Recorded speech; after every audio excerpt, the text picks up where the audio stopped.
So this is a yucca plant in its natural habitat, sometimes called an Adam's needle.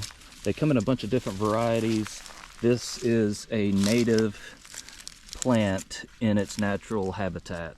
So there's another large one over there. That's definitely the largest one, and then there are a couple over here that were kind of cut down with the road there. But if you've grown these or had these growing in your yard, you know that those over there, there's no problem with that. They're going to come back just fine.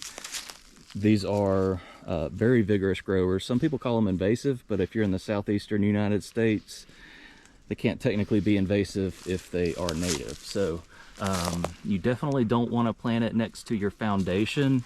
The roots will grow into the foundation and cause issues.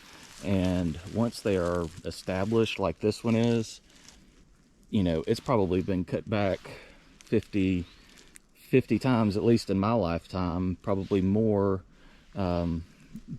way back before when this plant started. So those roots get down really deep in this sandy loam soil and just spread, and if you break off the top, it just starts another one from the bottom. You can see them kind of spread out through here.